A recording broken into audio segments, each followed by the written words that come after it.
not having my face is probably a good idea. I see. We'll see. All right.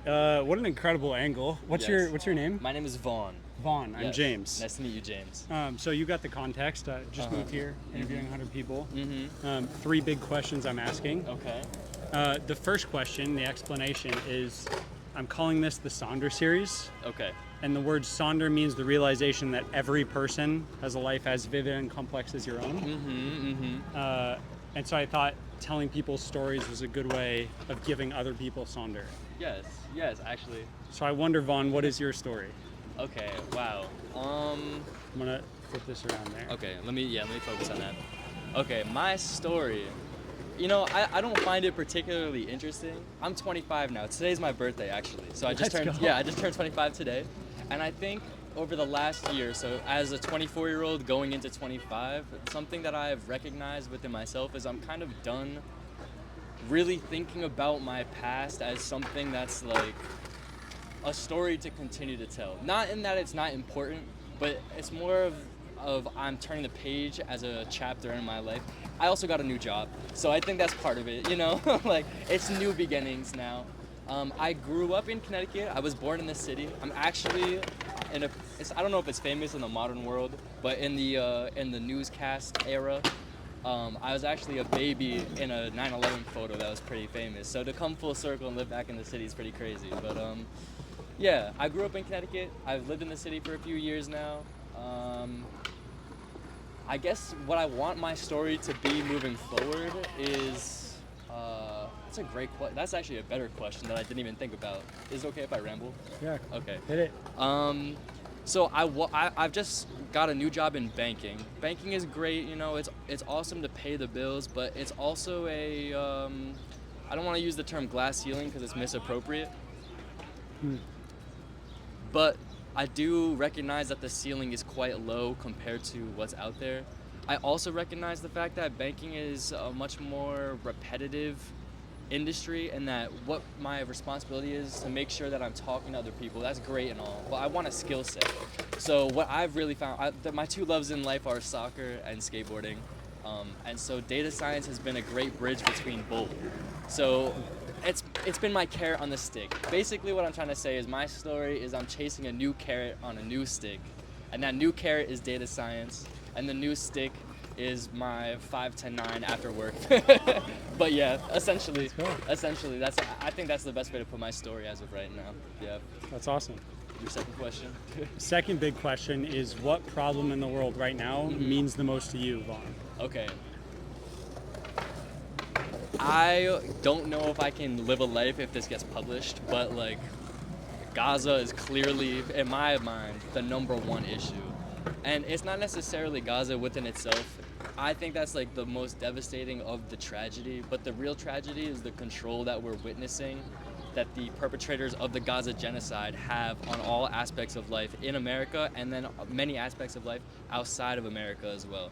So in my unfortunate opinion, I really can't see, like, I feel like the walls of the world, I went to Colombia recently as well, and I can see the walls of the world being squeezed in by the same entity in some regards. It's more prevalent here in the United States, but even in Colombia there were some walls that you could not push beyond, and the reasons were the same because of the same entity.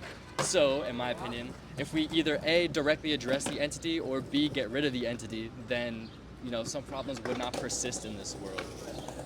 What makes that problem meaningful to you specifically? Right.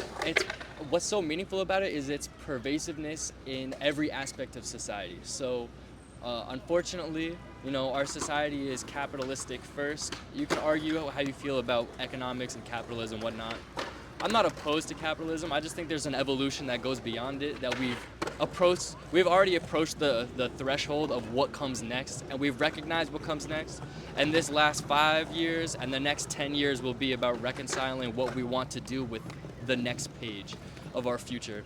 And I think that next page is deciding we've all clearly, whether we want to or not, decided that capitalism is going to continue in some form. So the reason why this is a particular issue, the Gaza issue, is because the owners of capital are also the perpetrators of the Gaza genocide. So that is to say that while there may be owners of capital who are not part of the Gaza genocide, there are no people part of the Gaza genocide who are not also capital owners, if that makes sense. So the reason why those two things are, I think, are pretty connected is because, well, you have the same people perpetrating in Gaza here in different methods. So that means, in my opinion, like my CEO is making $16 million a year with a 20% guaranteed bonus, no matter how good the company does. But I'm capped at $60K a year, and my maximum raise, if I were to work at this job for 18 years, I'll be getting paid from $29 an hour starting to up to $32 an hour. So if my glass ceiling is an extra $3 an hour, $2 an hour, why is my CEO guaranteed to make 20%? And why does my CEO also happen to sponsor and agree with the genocide going on in Gaza? You know, it's just like the world seems to be a lot smaller at the top than they make it seem here in the middle class and or lower. So. Last question for you, also about people. What person that you've met in your life was most impressive to you, and what about them was impressive? Okay. I think, luckily, I've had a lot of different aspects of my life that are so different that I've been lucky to live, and I've had a mentor in most of them, which I'm also extremely lucky to have. I don't want to talk about the business stuff because like that's just career oriented. I think the person that has made the most influence on me as a young adult, wow, that's actually a really, who do I shout out here? There's so many people.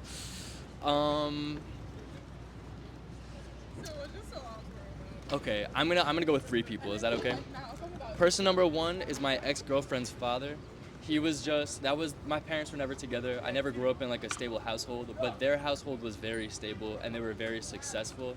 And the way that the father carried himself, he was very sociable, and you could tell that within that household, that was his kingdom. And many visitors came to that kingdom, got their wisdom, their knowledge, whatever, shared a meal and left. But I was a lucky enough guest to stay for an extended period of time and to watch him conduct himself as a father, as the leader of a house, as the owner of a business, and then also as a mentor to a young man like me and his sons, of course. That was really influential, how to like deal with conflict in a poised way. I think another person who has really inspired me has been my dad. I love my dad so much. Not somebody you would want to follow career-wise, but also somebody who has been there to support me along the way no matter what I've done. I think that's really important to have. Even if you only have one parent in life that supports you, that's significantly better than none. And so I have to thank my father. And then I think the third person that's influenced me a lot is my previous self, because I looked at myself a lot and I was like, wow, I am so cringy. Like there's so much I want to learn, so much I don't want to be like that I was like. And so using my old self as a marker for where I want to go in the future has to have been the third most influential person in my life.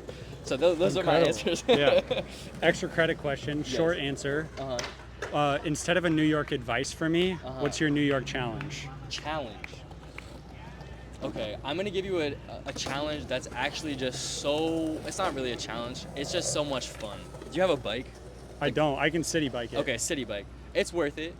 So I live up in Harlem. If you go to the top of Harlem, even 135th is fine, and you bike all the way down to the bottom of Manhattan, like Wall Street, what that will do for you is change how you see the city. Because when you walk, it's too slow to really recognize the change from neighborhood to neighborhood. You take the subway, you don't see the difference. You drive, you're not paying attention. But if you take a bike, it's the perfect speed to watch the gradual change from the rough and hard Harlem through the beauty of Central Park, down through the busyness of Midtown, all the way to the bottom of like the financial district and like where the fashion industry is. And it's just, the change is beautiful. That's my challenge to you. Take a city bike from the top to the bottom.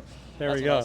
Vaughn, thank you. James, thank you. I gotta jump because I gotta go meet somebody. No, go ahead. Thank you so much for hanging out. Do you have Instagram? I do. I'm gonna do a potluck of all 100 people, or like the 100 groups that I've interviewed. Yes.